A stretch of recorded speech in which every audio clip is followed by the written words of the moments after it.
Via Biduni Gomormia alone co Senate Jama Chanda Javazia, National Post Canal or Liver. Digni, not on the Sachakune, Zulaila, Nasacha in Yabai, the Renkono Janine, the Renly Negavu, Kono Finit in Jatwajamare. The Renly Damasuino, Chicago Nemi Dema, online, Lauzamia, Juliama, Atom Pugere, Diamo and Saomia, Janongi, Chati, to Chap Bibi, no, the demo, not Chagaro, the Runyoshi. Jessica Mugu, Pastanaya, Taikaita, Chini, the Tentacle. Not Chagaro, Mibari, Guranga, Bada Iboma, Alimatavene, Bada Iso, Gamu, Ponga, Sone, Loya Bodiano, a Titanili, Kondo Tinja Tovame, no so maro, or Pipi Rambi, Jampa Lo Shamu, Usong Consine, Lanaga Jampa Pori, Twitoni Muchini Ligule, Kondo Tinja Tovame. Suroparmadong in the Chicago Nemidema online link, Langazamu Juliama, don't you get it, the Yamo Sao Mia Alo, Yanombi, to chap Chasibi to the Rimchapare. Online link, Langazamu Mia Chicha Loganga, being a Miauri Mune, Chicago Nemi, Tema Shire, the Yamo Sao Mia Alo, Tanasaya Pubon Poyaga, Yanombi, to chap Chasi, Bibi Pijo, Dignima, Drentopian Tavare. Kayinbine, Maori Mune, Shikuku, Kikipan, Nemia, online, Lawamu, Juliama, don't you get it, the Amo and Sao, Tanasaya, Pubon Poyaga, Bida, to chap Cecilia Shia, Sulaila, Nasacha Nimaro, Shikuku Nemi, Janshia, the Amo, and Sakonata, Sao, the Longu, Sanitija, Tama, Pokwe, Chuchana Gevare, Shikuku Nemi, online, Lawamu Yama, don't you get it, the Amo and Sao, Susubo, Konasa Konalong Shigevare. Soba Sao Miana, Yanyamia, Pujayami, a Sao, Maza Konalong, Pawquay TV, a Sao alone, say, a Sao Musa like, Quajatamaga, Sanitija, Puja, Patigera Pabare, Dignimaro, Pawquay TV, Tamatare, a Sao, Nasalone, Nausong Janet, Sakonata Sao, the Longu, Sanija, Pawquay Patina, Nemi Dema Shire, Tama, the Yamawe, a Sao, Konasa Konalongu, Janongi. Chucha, Chassi Nagera, Pabare, Tanasaya, Bubon Poyanine, so what the Yamo Sao Miagu, the town of the Jagune, Milan, Nasanga, Yama Satinga, Yanyamia, Dombu Lago, Pawquay Lago, Sense, Sanitija, Chucha, Chassi Gajara, Pabare, Nangaro Suya Ninega, online link, Lawazamu, Julumu Miagu, Mutaji town, the African Yuga, Yamananga, Lowa, Chimabuna Yedra, Didin and Azumia, a Nijan Suya Manile, Ponsan Hinai. Soviet Doma Pichon, the Yashibare. Not at the Rainbow Gar of the General. Now she yes a kanga, as a Kamuna Bata de the Temodiano. Did the Ringu, Genoga, Bipia Media to Puma, Twilato. Then I attend to a media bobia. I attend to a media to Raga. General Island, now she go Yauke bobia, General Yuko Bakala, General, General, the Rento Aviro, the Rento of Yayura Musidebo. Any Male, General, the General Cobra the Rento Avira, General Puri, Johnny Lujare, a Jescanga Sakamuba way, a Tapa when he la Bobano. A General Lady Guna Niza de Lulu, Jescaya Chini, a Jaya Chidi Chini, a Diluli, Mimian Gira Kama. A beautiful son is a Kali Jar, a beautiful son is Uragaro, General, a General Kurale, Miapi, Yetapo Wini, a Jaya Chidi to Weavan Josura, Miava. To have been Bidunes and Ima, a semi-Mulidi, Syria, General, we went also Jarabo. I mean, General Ludia, Boguya, Utakai Luzine, and the Araga, yes, Urai Macong, Luro, Joluro, Maya, at the two Piduluna Sasamu, a semi-Pira to recede, a Pidulune, Sembio, Pidulu, Kaku, patients on your penny to recede. I don't know, Tuare, Chimale, yes, Kamuye, Chin in a Badalu. Mimia Songa Jiraka. The Susu Jara Mumashi, the Sinichi binding the legend of my Jenny, Marila Medide, a Sempi Rebono, Sasai, a Didamale, a Dini or Tonyani, Chini Lady, Pura Mushiba. I don't know what Dignima, Bipia Media to put it there, and not the Rentana Surariale, a general Tia when Mabon Dentana, the Rentana, Mogoya, Payamara, Yijin, Yida, the Rentana. Biamra Yijin Yira the Rentanariga, Dilu the Remuri, so Yen to do a type of Janot, Nanga one any year, but the Ni how the rainy to me, a Duru Dedi Jai the Remuri. အဲ့တော့ Democratic Press ဆိုတဲ့သတင်းစာမျက်နှာမှာရွှေညောင်ရဲစခန်းမှုရဲအုပ်ဇော်သူမှောင်ခိုကားများထံမှစက်ကြီးကောက်နေပြီးတပည့်ဖြစ်သူပြောင်းမိတ်မကြရေး30လက်ထိုးလူစားထိုးခိုင်းနော်ကျွန်တော်ကအဲ့လိုအခြေအနေမျိုးတွေ့ရတဲ့အခါကျတော့တောင်ကြီးဘက်ကပေါ့ဗျာကျွန်တော်တို့ ਨੇ တီကျွမ်းခင်မင်းနဲ့အကိုတွေကိုလည်းဆက်သွယ်မေးမြန်းကြည့်တယ်ဒီလိုသတင်းမျိုးတော့တွေ့ရတယ်အညောင်ရွှေဘက်ကအမတွေလည်းမေးမြန်းကြည့်တယ်ပေါ့ဗျာနော်ဒီလိုသတင်းမျိုးတော့တွေ့ရတယ်ဆိုတော့ဟုတ်တယ်သူတို့ကလည်းကျွန်တော်ကစကားမစသေးဘူးသူတို့ကဘယ် group တွေမှာတက်နေတယ်ဆိုတာတွေပြောတယ်ပေါ့ဗျာအဲ့တော့ကျွန်တော်တို့ကဒီသတင်းနဲ့ပတ်သက်ခြင်းပြည်ဖြတ်မီဒီယာတွေဒီအများကြားထဲမှာပြန့်နှံ့နေတဲ့သတင်းကိုကောက်ပြီးတော့ပုံကြီးချက်ပြီးဖော်ပြလိုက်တာပေါ့ဗျာအဲ့ဒီဇင်းမြစ်ကိုလိုက်တဲ့အခါကျတော့ Facebook နဲ့ TikTok မှာလူတယောက်ကစပြီးတော့ဖွာထားတယ်ပေါ့ဗျာအဲ့ဒီဖွာထားတဲ့အကောင့်ကို Facebook ကနေဖော်ပြထားတဲ့အကောင့်ကိုကြည့်လိုက်တဲ့အခါကျတော့သူကရောင်ရွှေရဲစခန်းကရဲစခန်းမှုနဲ့ပတ်သက်တဲ့အတန်ဖိုင်ကို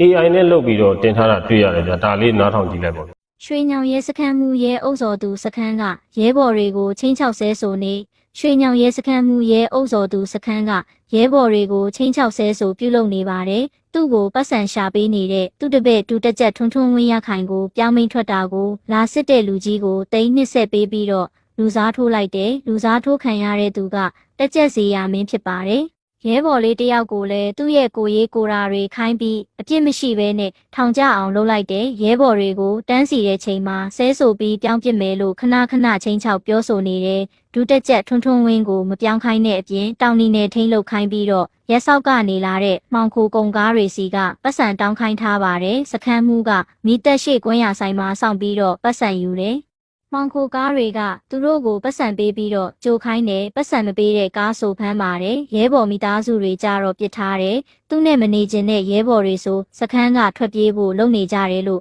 ့ရဲတပ်ဖွဲ့ဝင်တဦးကပြောသည်ဒါက AI နဲ့ဖန်တီးထားတဲ့အတန်ပေါ့ဗျာဒီပုဂ္ဂိုလ်တယောက်ရဲ့မကောင်းကြောင်းကိုပြောခြင်းနဲ့မိမိရဲ့ကိုယ်ပိုင်အတန်ကိုသိတော်မှလည်းစိုးရိမ်နေအဲဒါကြောင့် AI နဲ့ထည့်ပြီးတော့ဖန်တီးလိုက်တယ်ပေါ့ဗျာအဲ့လိုဖြစ်သွားတဲ့အခါကျတော့ဗျာဒီညောင်ရွှေရဲစခန်းမှုရဲ့မိသားစုဝင်တွေအနေနဲ့ဆိုရင်ဘယ်လိုခံစားရမလဲနောက်ပြီးတော့ဗျာဒီလိုမျိုးအသုံးပြုတဲ့နေရာမှာဒီလိုဓာတ်ပုံမျိုးကပေါ့ဗျာနော်ဒါသူတို့ရဲတပ်ဖွဲ့ဝင်တွေမှတ်တမ်းမှာပဲအသုံးပြုတဲ့ဓာတ်ပုံမျိုးပေါ့ဒါတပ်ဖွဲ့ဝင်အချင်းချင်းကြားမှာမတည်လည်မှုတွေရှိသလားဘာကြောင့်ဒီလိုလုပ်ရတာလဲရုပ်ဆွအဆုံးပေါ့ဗျာဒီလူတယောက်ကိုတိုင်ကျင်တယ်ဆိုရင်တော့သက်ဆိုင်ရာအကြီးအကဲတွေကိုတင်ပြတိုင်ကြားဒီလိုမျိုးဆောင်ရွက်လို့ရပါတယ်အများပြည်သူကြားမှာအခုလိုမဖွင့်မရလောက်ကြံပြီးတော့ပေါ်ပြတဲ့အခါကျတော့မိသားစုဝင်တွေမှာစိတ်တော့ကရောက်ရမယ့်အခြေအနေမျိုးပေါ့ဗျာနော်ဒီလိုအခြေအနေမျိုးတွေ့မြင်ရတယ်ဒီဇေယျထုံးဆိုတဲ့သူက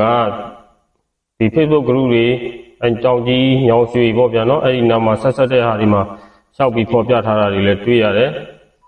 ညောင်ရွှေအိမ်ချမ်းမြေရောင်းဝယ်ရေး group တွေမှာလည်းပေါ်ပြထားတာမျိုးတွေ့ရတယ်သူကရည်ရွယ်ချက်ရှိနဲ့ကိုဒီပို့တစ်ခုတည်းတင်ပြီးတော့ဖွာတဲ့ပုံစံမျိုးပေါ့ဗျာTikTok မှာတော့တခြားသောဟာတွေလည်းတင်ထားတာမျိုးတွေတွေ့ရတယ်ပေါ့ဗျာဒီညောင်ရွှေရဲစခန်းမှုရဲ့ဟိုပေါ်ပြထားတာမျိုးပေါ့အဲ့တော့ဗျာဒါကြီးကအတဖိုင်ကိုနားထောင်ကြည့်လိုက်တော့လေ AI ကြီးဖြစ်နေတယ်ကျွန်တော်ပုံမှန်လေးပြောတော့ပါကျွန်တော်ရဲတပ်ဖွဲ့ဝင်တွေနဲ့ပတ်သက်ပြီးတော့ကျွန်တော်ဝေဖန်ပြောဆိုတာပဲရှိတယ်သူတို့ကို personally ရလဲတိုက်ခိုက်ပြောဆိုတာမျိုးမရှိဘူးသူတို့တွေအနေနဲ့ဒီပြည်သူလူထုနဲ့ဆက်ဆံတဲ့နေရာမှာအကောင်းဆုံးအချိုးသားဆုံးပေါ်ပြဝန်ကြီးဌာနအကြီးအကဲတွေရဲ့ညွှန်ကြားချက်တွေကိုလေးစားလိုက်နာပြီးတော့ရဲတပ်ဖွဲ့ရဲ့လုပ်ငန်းရန်တရားကိုလေးစားပြီးတော့ပြည်သူချစ်တဲ့ရဲတပ်ဖွဲ့ဝင်တွေဖြစ်အောင်ဆောင်ရွက်ဖို့ပေါ့ဗျာနော်ကျွန်တော်ဟိုတနေ့ကဆိုရင်အဲ့ဒီအကြောင်းလေးဆွေးနွေးတယ်ကျွန်တော်ရဲ့ Telegram channel ဒီမှာဆိုရင်ဒါပင်အောင်ထောက်ပေးထားသေးတယ်ပေါ့ဗျာနော်ဒါကကျွန်တော်ကရဲတပ်ဖွဲ့ဝင်တွေနဲ့ပြည်သူနဲ့ဆက်ဆံရေးကိုအဆင်ပြေစေခြင်းနဲ့ပြည်သူတွေကလည်းမလိုလားပဲနဲ့ရဲတပ်ဖွဲ့ဝင်တယောက်သူ့ရဲ့နိုင်ငံတာဝန်ထမ်းဆောင်နေမှုကိုနောက်ဆက်ပေးတာမျိုးမဖြစ်စေချင်ဘူးရဲအရာရှိတွေပဲဖြစ်ဖြစ်ရဲတပ်ဖွဲ့ဝင်တွေပဲဖြစ်ဖြစ်ပြည်သူတွေပေါ်လဲနိုင်လုံမင်းထက်နိုင်ထက်စီနေပြုလုပ်တာမျိုးမလိုချင်ဘူးပေါ့ဗျာအဲ့ဒီအပြုသဘောဆန်တဲ့လမ်းကြောင်းပေါ်မှာတွားတယ်ရဲတပ်ဖွဲ့ဝင်တွေဆိုရင်ဒီကာလမှာအများကြီးအန္တရာယ်များပါတယ်ဒီတိုက်ခိုက်မှုပုံစံကတော့ကျွန်တော်ပုံမှန်လေးပြောရင်တော့ဒါရဲတပ်ဖွဲ့ဝင်ချင်းချင်း personal attack လုပ်တဲ့ပုံစံမျိုးပေါ့ဗျာနော်ဒီလူကိုဒီနေရာမှာမရှိစေခြင်းလို့တခြားတဲ့နေရာကိုရောက်သွားစေခြင်းလို့သို့မဟုတ်ခြင်းလဲယာရုကနေဖယ်ရှားခံရအောင်လုပ်တဲ့ရည်ရွယ်ချက်မျိုးဖြစ်နေတယ်အဲ့ဒီ Facebook account မှာလည်း friend က48ဦးဆိုတာဒီပို့တင်မှုအတွက်ကို Facebook account ထဖွင့်ပြီးတော့တင်တဲ့အခြေအနေမျိုးပေါ့ဗျာနော်ဒါဇေယျထုံးဆိုတဲ့ Facebook account ပိုင်ရှင်ကတင်ထားတယ် TikTok မှာဆိုရင်အာနိုးဆိုတဲ့နာမည်နဲ့ TikTok မှာလည်းတင်ထားတယ်အဲဒီသူဖော်ပြထားတဲ့ဓာတ်ပုံတွေကိုခေတ်တို့တခြားသောပြည်ပမီဒီယာတွေအားလုံးကကြာယူဖော်ပြပြီးတော့ဝေဝေဆာဆာဖြစ်အောင်ပေါ့ဗျာလုပ်ပလိုက်ကြတာပေါ့အဲ့တော့မိသားစုဝင်တွေကြောင့်မှလည်းဒီတရင်ကဒီလောက်ကြီးပိုးလေးကြော်ဖြစ်လာတဲ့အခါကျတော့စိုးရိမ်ပူပန်မှုတွေရှိလာတာပေါ့အတူဖြန့်ဝေထားတဲ့ group တွေထဲမှာပဲလိုက်ပြီးတော့ကျွန်တော်ဖတ်ကြည့်တဲ့အခါမျိုးမှာကျတော့comment တွေမှာပေါ့ဗျာဒီလိုပုံကိုတူတယောက်ကိုမကောင်းကြောင်ရေးပြီးဆိုရင်ဝိုင်းပြီးတော့ဆွေးနွေးလောင်းကျင်ကြတဲ့လူတွေလည်းရှိတယ်ပေါ့အဲ့ဒီထဲမှာညောင်ရွှေစခန်းမှုရဲအုပ်တော်သူနဲ့ပတ်သက်ပြီးတော့ရေးသားထားတဲ့ post မှာဆိုရင်တော်တော်များများကကောင်းမွန်တဲ့ comment တွေလည်းတွေ့ရတယ်ပေါ့ဗျာအဲ့တော့ဒီ group တွေထဲမှာ share ထားတဲ့အောက်ဒီမှာကျွန်တော် comment တွေလိုက်ပြီးတော့ဝင်ဖတ်ကြည့်တဲ့အခါနေမြေစခန်းမှုလက်အောက်မှာတပ်ဖွဲ့ဝင်များအားကြောင်းရှိခွင့်မရှိပါအာနုတင်တာတွေမှားနေပါတယ်တဲ့တင်ကြောင်ရဲစခန်းမှာနေလာတာ3နှစ်ကျော်နေပါပြီစခန်းမှုရဲအုပ်တော်သူကအောက်ကတပ်ဖွဲ့ဝင်တွေပေါ်အရန်ကောင်းလုံးတဲ့သူတယောက်ပါဒီနေမြေကလူတွေလည်းသိပါတယ်ရဲအုပ်အဆင့်ကမိမိသဘောလျောက်ပြောင်းရွှေ့ခွင့်မရှိပါဘူးမဟုတ်တဲ့သတင်းတွေမတင်ကြပါနဲ့အဲ့လိုပုံစံမျိုးလေးတွေပေါ့ဗျာနောက်တစ်ယောက်ကရေးသားထားတာဆိုရင်လူတယောက်ကိုရေးတော့မယ်ပြောတော့မယ်ဆိုရင်အကောင့်ဘက်ကရေးစိပြောစိခြင်းပါတယ်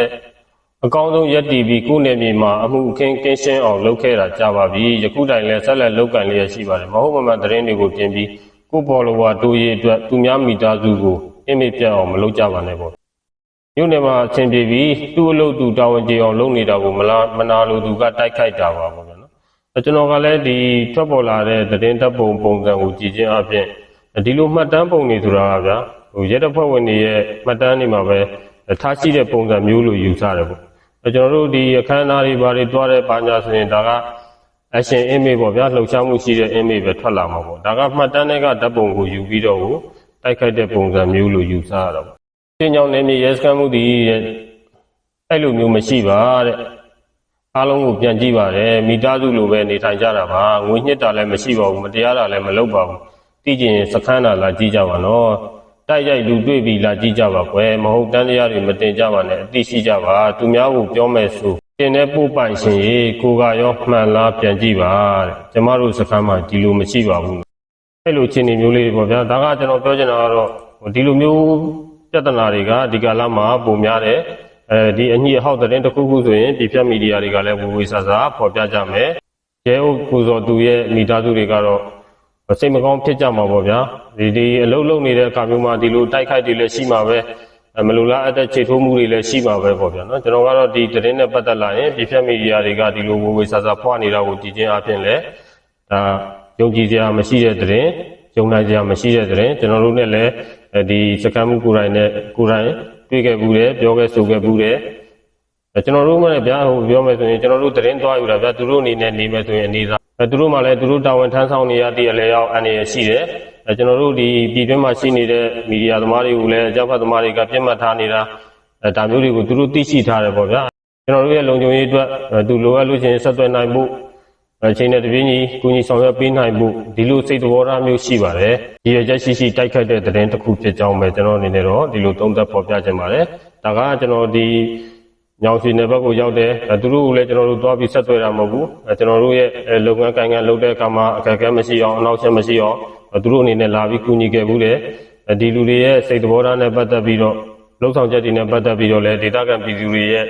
ပြောပြချက်တွေကျွန်တော်တို့ကြားခဲ့ရတာဒီလောက်ဆိုးရတဲ့အခြေအနေမျိုးမှာတော့ရှိမနေဘူးဆိုတာလေးကိုအများပြည်သူသိအောင်ပြန်လည်ဆွေးနွေးတင်ပြခြင်းဖြစ်ပါတယ်နောက်ထပ်သတင်းတစ်ပုဒ်ကတော့ဗျာတော်တော်ဆူဆူလို့ပဲကျွန်တော်ပြောရတော့မှာပေါ့တော်တော်ဆူဆူဆိုတာကဦးတိုးဆိုတဲ့ Facebook အကောင့်ကဗျာသူက follower 1600ကျော်လောက်တော့ရှိတယ် follower 1600ကျော်လောက်တော့ရှိတယ်သူတင်ထားတဲ့ပို့တွေကိုကြည့်လိုက်တော့လဲဘာသာရေးသမားလိုခလေးထိန်နေတာလိုအဲ့ဒီလိုပုံစံမျိုးပေါ့ဗျာအဲ့ဒီလိုပုံစံမျိုးကနေပြီးတော့သူနောက်ဆုံးတင်ထားတဲ့ပို့မှာကတော်တော်လေးဝေဖန်မှုတွေလည်းမြင့်တက်နေပြီဖျားစင်ပေါ်ကိုခလေး2ယောက်ကိုတင်ပြီးတော့အခုလိုမဖွင့်မရရိုက်ကူးပြီးတော့တင်ထားတယ်ပေါ့ဗျာတင်ထားတယ်ဆိုတော့ဒါကခလေးတွေကိုတော့အပြစ်ယူလို့တော့မရဘူးပေါ့ဗျာခလေးထိန်နေတဲ့လူကြီးဦးတိုးဆိုတဲ့သူကတော့ဘာသာရေးသမားအရေးကြုံသာသနာပြတ်ဖြစ်ဖို့များတယ်ဒါကြောင့်ကျွန်တော်ရုပ်တံနဲ့တော့ဖော်ပြပါတယ်ဒီလူကိုစီစစ်ပြီးတော့ရေးယူပေးဖို့ဒါခလေးတွေပါသူ့ရဲ့မဖွင့်မရလုပ်ရကြောင်းအမှန်မှအတိမှားပြီးတော့ လူရန်ကားလေးတွေလူရိုင်းလေးတွေဖြစ်လာမှစိုးရင်ရတယ်လက်ဦးဆရာမိထိုက်စွာပုပ္ပစရိယမိနဲ့ဖပေါ့ဗျာအဲ့ဒီတခြင်းနဲ့လည်းတက်တော့ရိုက်တင်ထားသေးတယ်လက်ဦးဆရာဖြစ်တဲ့အဖေလားအဖိုးလားအဲ့ဒီလူကိုယ်တိုင်ကကိုအတိတရားခေါင်းပါလွန်းတာဖြစ်တဲ့အတွက်ကြောင့်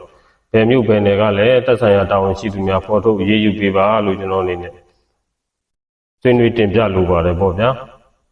ဆိုတော့နောက်ဆုံးတစ်ချက်အနေနဲ့ဆွေးနွေးတင်ပြရရင်ဒီကနေ့မှာပြည်ဖြတ်မီဒီယာတွေကဝေဝေဆာဆာပြန့်ဝေလာတာရှိတယ်အဲ့ဒါကဘာလဲဆိုတော့ပြည်ဝရမ်းပြည် UNG CRPH အပါအဝင် KIA တို့ KNU တို့ပါဝင်ပူးပေါင်းဖွဲ့စည်းထားတဲ့အကြမ်းဖက်လှုံ့ဆော်သူများဥဆောင်ကောင်စီက PNL ဖွဲ့နဲ့တွေ့ပါတယ် AA ဖွဲ့နဲ့တွေ့ပါတယ်မွန်ဖက်ဒရယ်ကောင်စီနဲ့တွေ့ပါတယ်ဒီလိုတွေ့ဆုံမှုတွေသတင်းတွေထုတ်ပြန်နေတာကိုတွေ့ရတယ်ပေါ့ဗျာနော်အဲ့ဒီလိုအခြေအနေမျိုးမှာတော့ပြည်ဝရမ်းပြည်ရီမွန်ရသမားရီမွန်တို့ဇော်ဝေဆိုးတို့ဒူဝါလက်ရှိလာတို့ဒီကောင်တွေရဲ့တပ်ပုံတွေလည်းထွက်လာတာပေါ့ဗျာဆိုတော့ဗျာဒါကြီးကိုကျွန်တော်တိတ်ကြဲကြဲပြန့်ပြန့်ကြီးဆွေးနွေးမပြချင်ပါဘူးဒါကတော့တိုင်းဒေသလက်နက်ကိုင်အဖွဲ့ဆိုတဲ့ဟာတွေနေနဲ့ဒီ UNG ကဟာတွေကိုတွေ့ဆုံတဲ့သဘောမျိုးကတော့ပတ်စံရလို့တွေ့တယ်လို့ပဲဒီလိုပဲတူတူချင်းချင်းကောင်းထုတ်ရမှာဖြစ်ပါတယ်ကောင်းထုတ်တင်ပြရမှာဖြစ်ပါတယ်ပတ်စံမရရင်မတွေ့ပါဘူး UNG ကပတ်စံပေးလို့ UNG ကကြံဖတ်လှုပ်ရှားမှုတွေမှာပါဝင်လှုပ်ဆောင်မှုအထောက်ပံ့ပေးခြင်းကြောင့်တွေ့ဆုံတာမျိုးတွေဖြစ်လိမ့်မယ်ဒီပေါ်မှာကျွန်တော်တို့ရွေးကောက်ခံအစိုးရအနေနဲ့ကတိုင်းပြည်တည်ငြိမ်အေးချမ်းရေးပြည်သူများဘေးအန္တရာယ်ကင်းရှင်းစွာနေထိုင်နိုင်ရေးဖွဲ့စည်းပုံအခြေခံဥပဒေအရပြည်သူတို့ရဲ့အသက်အိုးအိမ်စည်းစိမ်ကိုအပြည့်အဝကာကွယ်ဆောင်ရှောက်ပေးရမယ့်တာဝန်ရှိတယ်။အဲ့တော့အကြမ်းဖက်သမားတွေညီညွတ်နေတယ်ဆိုရင်လည်းအကြမ်းဖက်နေနေရေးပိုပြီးထိထိရောက်ရောက်ပြင်းပြင်းထန်ထန်ဆောင်ရွက်ပေးရုံမှတပါအခြားမရှိပါဘူး။ပြည်သူလူထုရဲ့အသက်အိုးအိမ်စည်းစိမ်ကိုကာကွယ်ဆောင်ရှောက်ပေးရမယ့်တာဝန်ကတော့ဖွဲ့စည်းပုံအခြေခံဥပဒေအရတာဝန်ယူဆောင်ရွက်နေတဲ့အစိုးရအဖွဲ့ရဲ့တာဝန်ဖြစ်ပါတယ်ဆိုတာလေးကိုဆွေးနွေးတင်ပြရင်ဒီနေ့ညဆွေးနွေးတင်ပြမှုကိုညီကုန်းချုပ်ပါတယ်ဗျာအားလုံးကိုကျေးဇူးတင်ပါတယ်